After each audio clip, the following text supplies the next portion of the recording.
Hi, it's Bex here from channel bexbugoutsurvivor, and today what I want to do is I'm going to show you a few packs, and we're going to prioritise them into importance. That's your kit you're putting into that pack, and because not everyone will have the same priorities, not everyone will have the same needs and requirements, so I've set up my own system where I can prioritise things in importance. So in my pack I've set out 3 levels of importance for things to go in my pack. I've got a level 3, a level 2 and a level 1. So in my pack I've created different levels of importance and different amounts of kit to that importance. Of course you can invent your own kind of system, but mine is a simple 3, 2 and 1 level. And level my level 1 will have 5 pieces of kit in, or I'll award myself 5 points. Level 2 I'm going to have 4, level 1 just 3. I've started level 1 and I'm going to award that 5 points, so it's the 5 most important things that I can think of to go in the pack for that level. I want to be as warm as I can and as dry as I can for as long as I can. Next will come my level 2. I'm going to give myself 4 points of importance to put into that pack. So my level 2, I'm allowed 4 things. And finally, number 3, where I have just 3 items of importance to that level.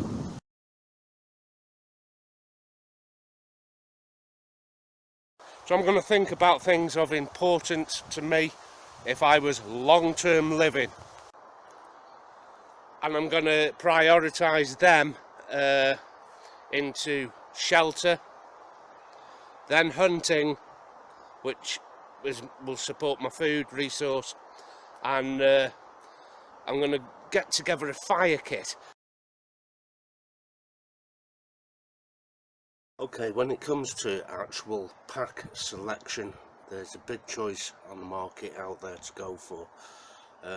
You'll have seen me obviously use the old Alice. Brilliant bit of kit, external frame, canvas, quite a big option. 120 litre Bergen. This is a little repro, brand new.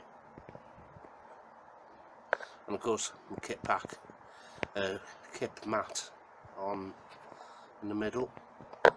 Now it doesn't matter which you choose, but this is what I've found out.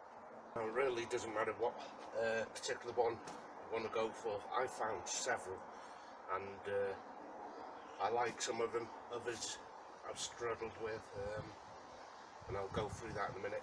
But I would always go ex-surplus, a lot stronger, last a lot longer.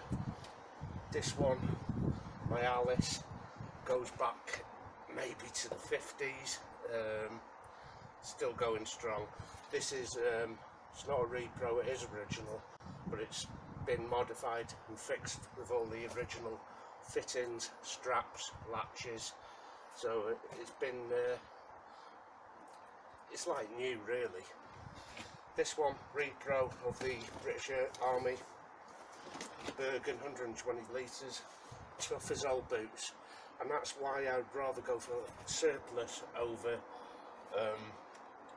say something more commercial from a shop. I've had them before, they've let me down. Rips, very thin, hasn't been designed for, you know, tough hiking. So it's okay to put a flask in and go for a ramble, but you really should be looking at something like this. Now, just take a look at the difference between my new camp pack here and my BOB, my bugger off bag or my bug out bag. This actually is a built-in cover. We're going to have a really good closer look at this afterwards. So let me just take the pack cover off, fold it into here where it goes.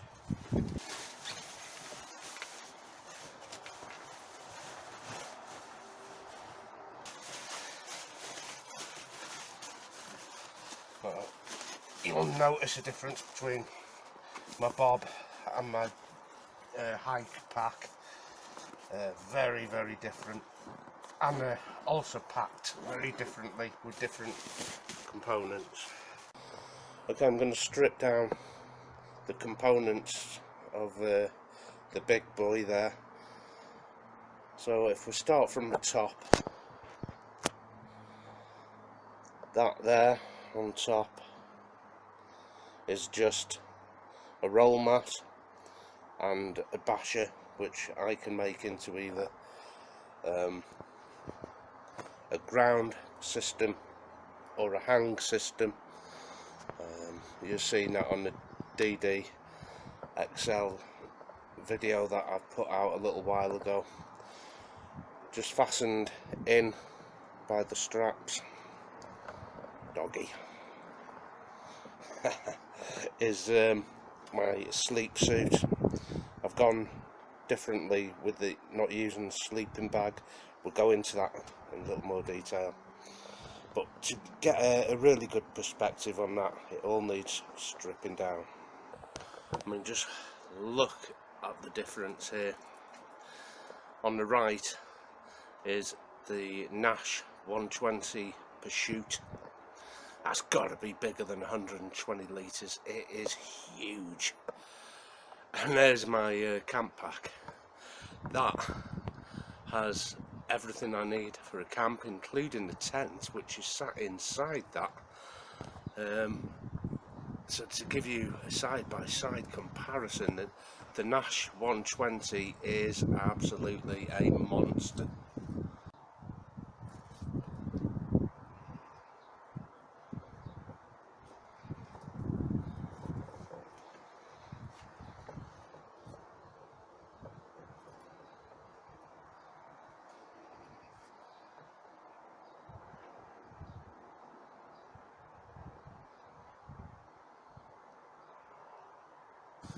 Now, to give you some side-by-side comparison of the Nash Pursuit 120, I'll put it side by side next to the infantry Bergen. For anyone who's ever had a 120 litre infantry Bergen, you'll know just how big they are. Out of shot, mate. Okay, and there's the side by side. Now the 120 litre on the left infantry pack is empty currently, so it will fill out a lot more and be taller and wider with the side rocket pouches there, detachable. We've got a separate video on that. If you're new to the channel, you can have a route through. But I mean, that Nash there is absolutely huge. Look at it, it dwarfs the 120 litre infantry, absolutely dwarfs it. So I've had to be very careful that I don't actually overfill it. I mean, that would be so easy just to put everything in there, every bit of kit I've got, you know, but I didn't want to do that. Most of the pockets haven't been filled, front, side, two side pockets, front pouch. This is a whole top pouch here, and we're going to go into a bit of detail and have a look at the Nash a little better before we move on to my new camp pack. Okay, I want to do a strip down of the pack. Not everything that I want is yet in the pack. I was asked by one of my subbies what pack I'm using, how it's changed, and if you remember me saying earlier, I've prioritised pack into stages of importance. So giving myself 5 points for warmth and for shelter. That's my stage, first stage. So I've awarded myself 5 points for that, for importance. So for me personally, it's shelter and warmth. All that is just contained within the bottom bit. Stage 2, I've awarded myself 4 points, and that'll be a hunting kit for food, or in your case, perhaps you could take your rations with you, and a fire making kit. And stage 3, finally, for 3 points, I'm going to give myself a fire making kit. So it'll be shelter and warmth, then a hunting pack, then a fire making kit. So not much of the fire making kit, a bit more of the hunting, and finally stage 5 will be my shelter and warmth. Now I'm going shelter and warmth. You can choose sleeping bag and tent if that's your thing. Here on my sleep mat I have a tarp, a basher rolled up inside that. That's another route you can go down. But for me, I've chosen to keep myself warm by having clothing and a special sleep suit. So basher up on the floor, plenty of layers of clothes, sleep suit, just gather myself up really warm for the night. Now what I've done is adapt the kit to whether it's summer, winter, autumn, fall. You never know when you're going to need it. I know some people have a 72-hour pack, emergency pack, and well, I've gone camping for more than 72 hours, so I'm sure my camping pack, which we'll come to in a minute, would suffice for 72 hours. This is more long-term, global disaster, a real just get out of Dodge kind of situation there. And I always think long-term. I think, well, what if there is no coming back? You found your POL, your point of location, you've gone to it, and you keep heading either uphill or following the stream to find land, and that's the way I'm going about it. Let's strip down the pack. Mountaineering grade rope, always good for emergencies. This is my roll mat, serial number, don't know if you can make that out, it's NATO stock number 2001.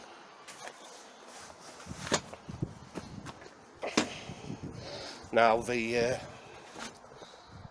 top part here, would you believe I haven't filled it or got anything inside it, so it's almost redundant. What I have got in it, for display purposes only, is a zipper on the side here.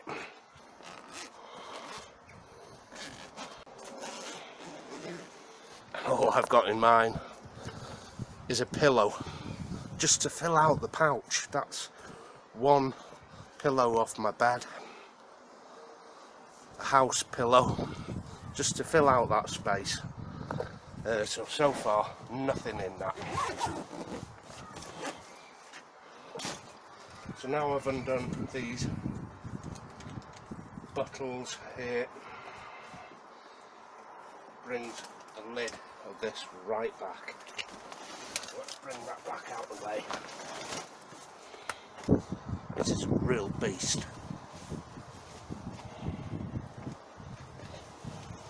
Another separate two ways there. One zip there, one there. Now I'm going to start pulling out what it is I have. Rather than go with a sleeping bag, I've been so let down with sleeping bags and sleep systems. Even the US GI MSS, it's good, it's good. It has its flaws, and it claims to -30. You could probably get down to -30 in the MSS if you had all the base layers, and then you need your BDU over the top of that. Obviously you'd have a wool jumper under your BDUs, and then your waterproofing, and then all that you're talking about another sleeping bag in size and volume and weight. It's not practical for me, not for me. So I've gone with a sleep suit. It's also been seen on my channel. It's the Tracker Tundra fishing suit. Salopettes come up to here, keep your kidneys really, really warm. The jacket is phenomenal. I have no doubt at all, even in winter, I could do well with that. Warm socks, winter socks, anything that's warm. Obviously a scarf. This is my sniper scarf. And staying dry is ultimately important. You can have a good layer of warm clothing. If it gets wet, that's it, it's game over. So a universal little poncho. I'm sure somewhere I've got an episode on this yet to go onto the channel. I'll have to publish that. It's a good little episode. Shows you all different ways of setting up the poncho. These are my Gore-Tex leggings. Again, always keep your clothing as dry as you possibly can.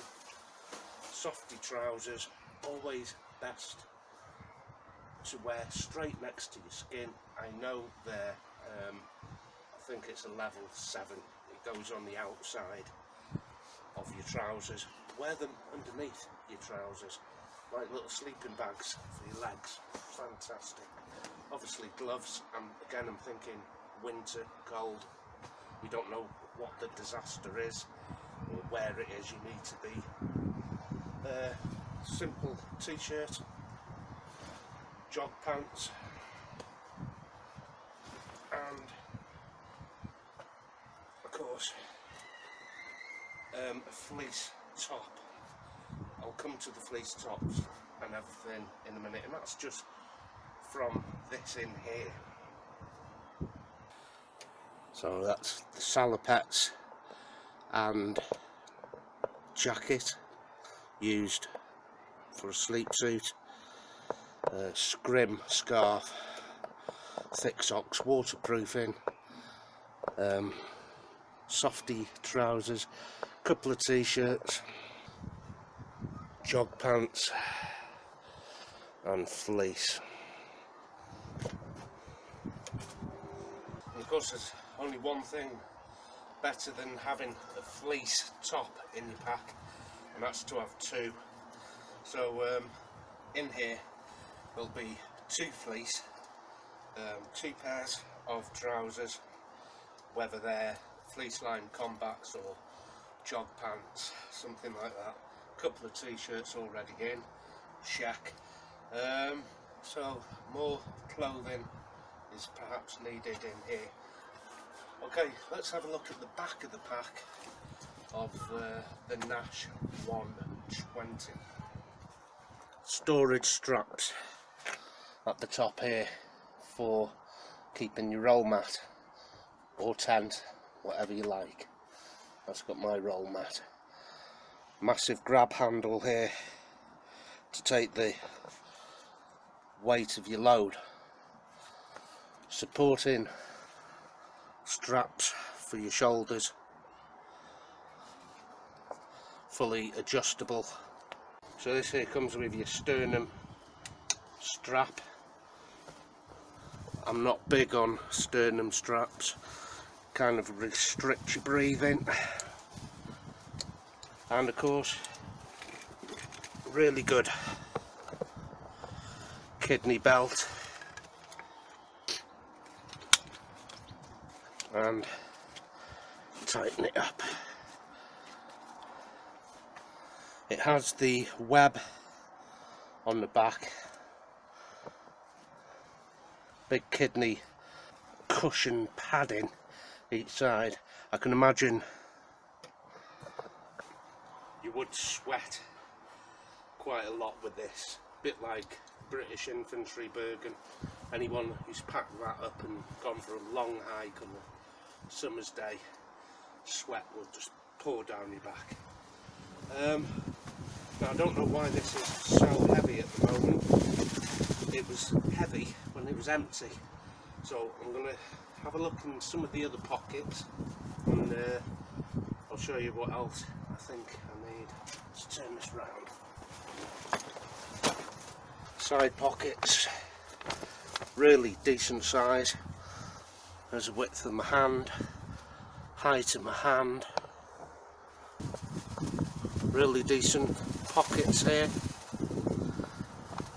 It's identical on the left than it is to the right, so I'll just show you this one side. A hand's width across, and if I come up, plenty of room left over there. It's the kind of size you're looking at. So one on the left, one on the right. And if we come down here to the ground, even bigger. This would easily fit in a commando style mess tin that way, with room left over. Now in mine,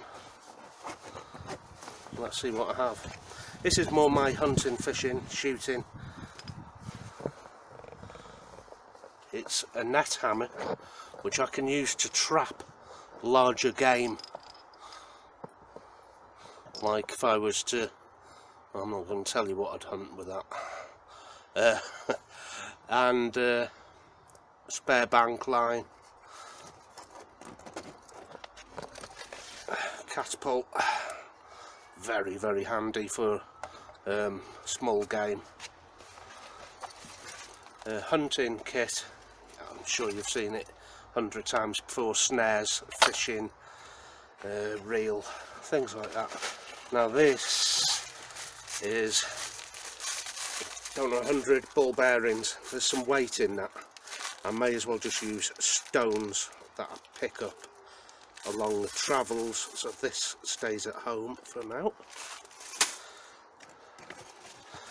And of course my trusty old axe. I like this. Has paracord of a razor sharp. It's actually a throwing axe. I need some practice with that throwing axe. Probably one of the most versatile bits of kit is your wrist rocket there. One of the best little things I've put in this pack. It has the extra strong bands on, the orange bands there. All folds away nice and neat. Plenty of bank line, that needs tidying up and reeling into smaller loads. Like I said, little hammock if I need one. I haven't tried sleeping in that, it's very uncomfortable. but mind you, I've never tried it putting a roll mat in. Perhaps that would make all the difference. Well, I said I can hunt much larger game with that net. And so to the front of the pack, and we come to this pouch here. Again, this is huge, really deep from my elbow to my hand in length. Again, put my hand across, 2 hands widths across. Mine's empty other than my camelback. I need a much better one. This has served its purpose. It's good. Mine has got a filter on for stream water. Just fill that straight into a stream, drink it straight through there.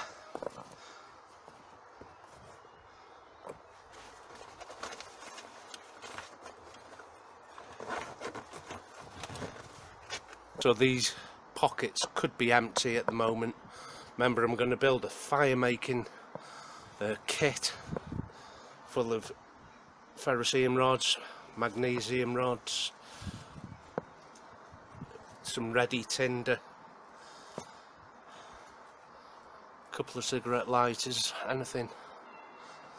Now remember, this box on top here is completely empty. I've had to put a pillow in just for demonstration purposes of what it is you could expect to get in that.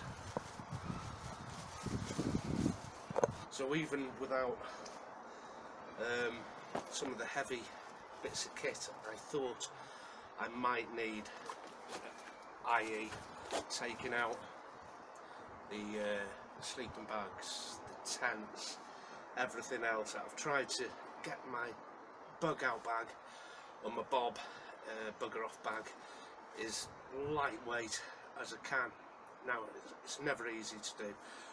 I tested out to get to my first point of location with the British Infantry Bergen, fully packed. It had some clothing in, all the kit as well, and wow, I managed to get about 1.5 kilometres, really painful chest because of the weight pulling it down. I had to strip that pack right down. It had everything in I needed. It's no good to you if you can't walk the distance with it.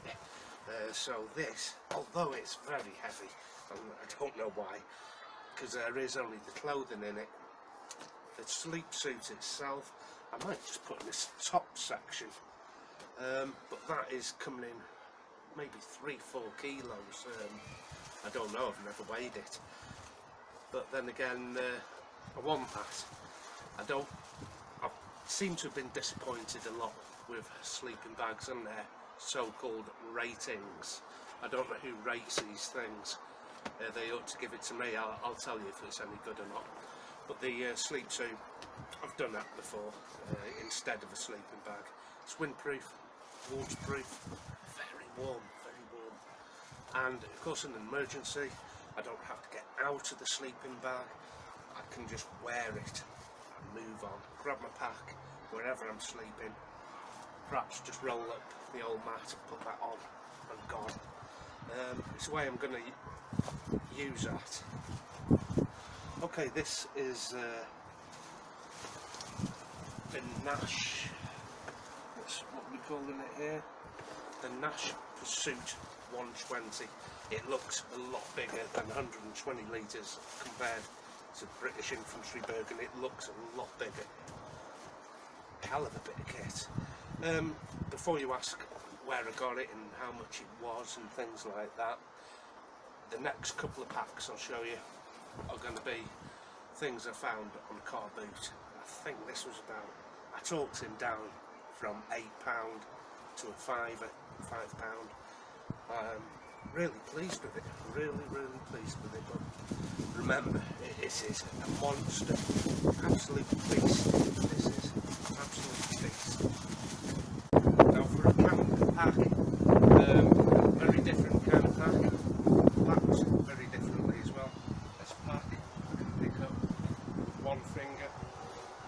is shy of a bedroll, and it is shy of canteen set and stove, but I'm looking at getting something very different just for me to fit in this pocket here, and this one on this side empty. So let's have a look at this. Perhaps you can help me out with this one.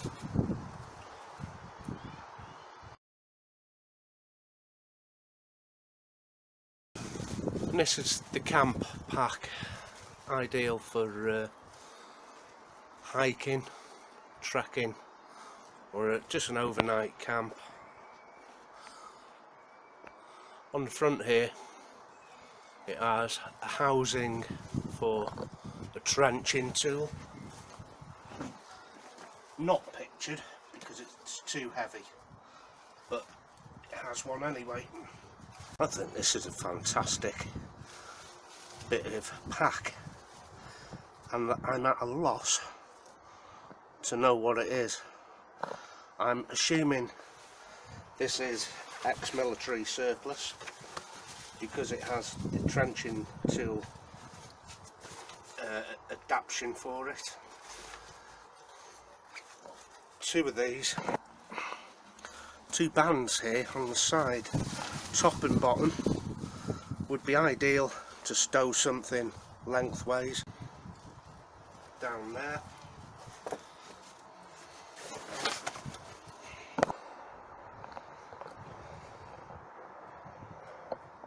Going to bring it into the light.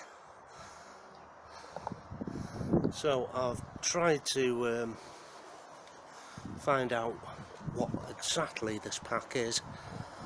Did a bit of research, drawn a blank.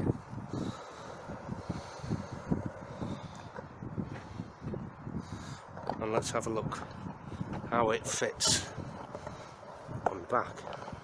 Let's turn this bad boy over.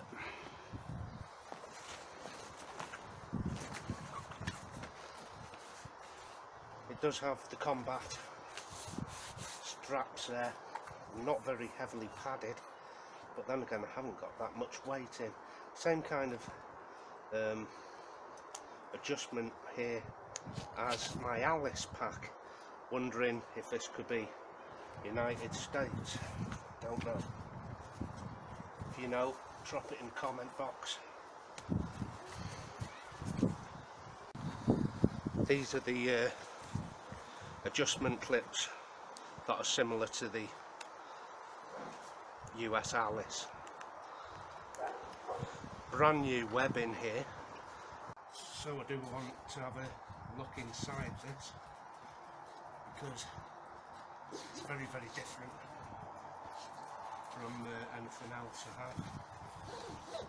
This is my weekend hiking pack. An extension on the inner, just for spare clothing, anything like that. Let's have a look inside. This is the jungle sleeping bag. One tent.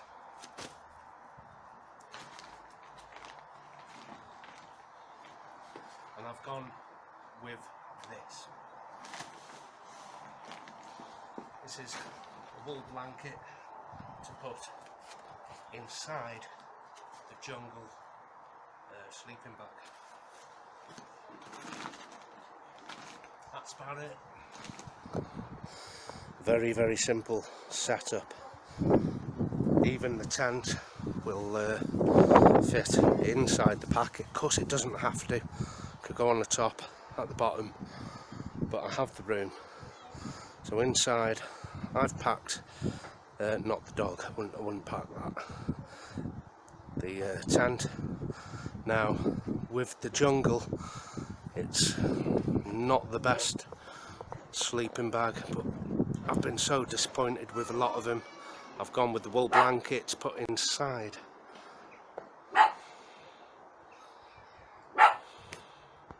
So really simple setup there. Tent, blanket in your pack, and I've gone with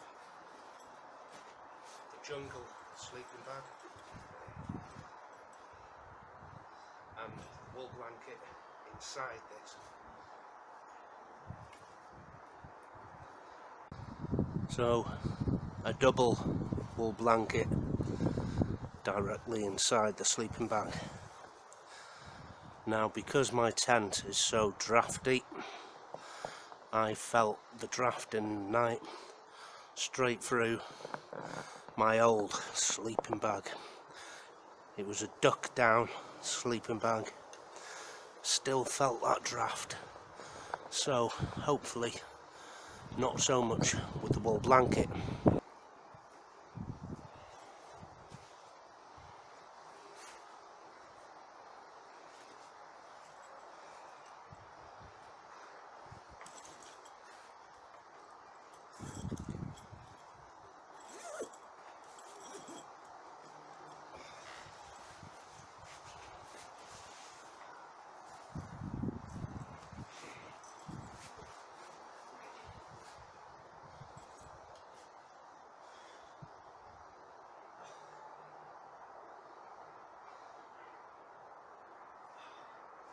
It works for me.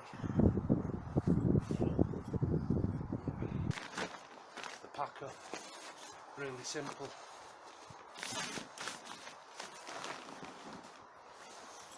Fold, roll, everything away. Of course, if I was to want to move on quickly, wouldn't roll anything, it just goes straight into your pack.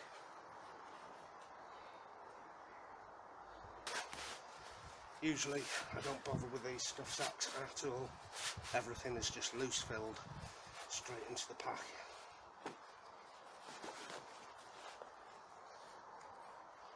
Right then.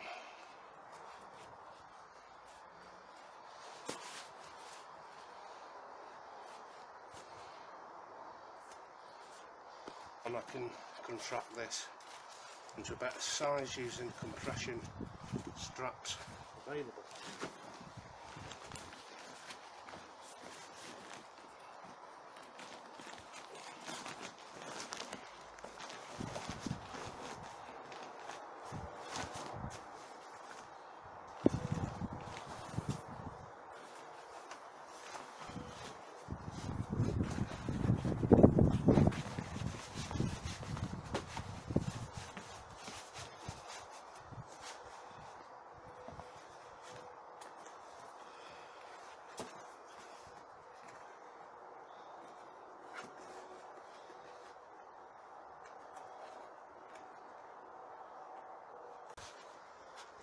I can get this a lot tighter, but for demonstration purposes, good enough.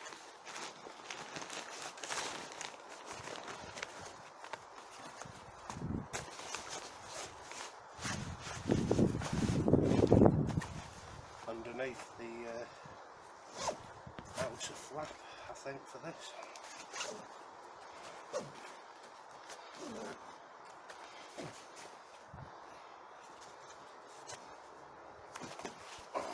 Really lightweight. Now on the back of the pack,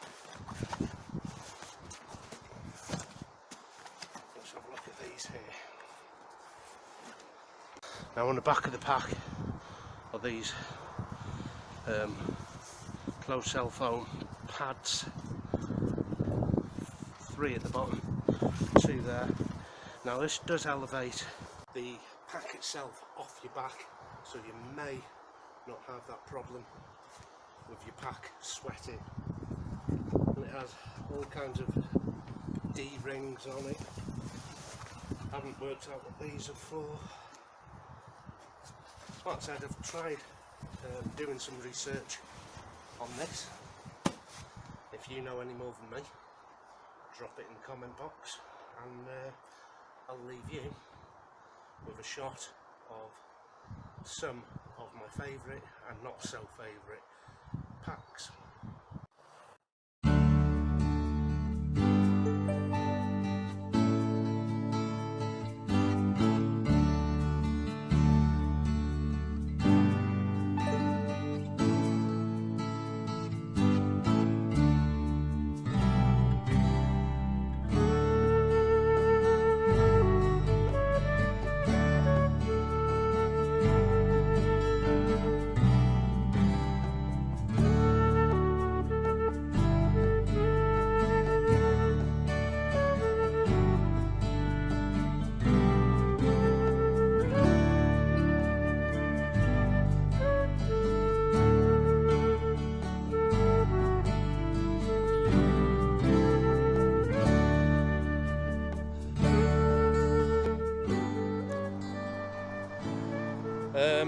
So don't forget, tell me what your levels of priority would be, what you'd have in that priority. Drop it in the comment box. Perhaps we can all learn something from each other. I'm looking forward to reading them as usual. Take care of yourself, stay safe, and I'll see you there.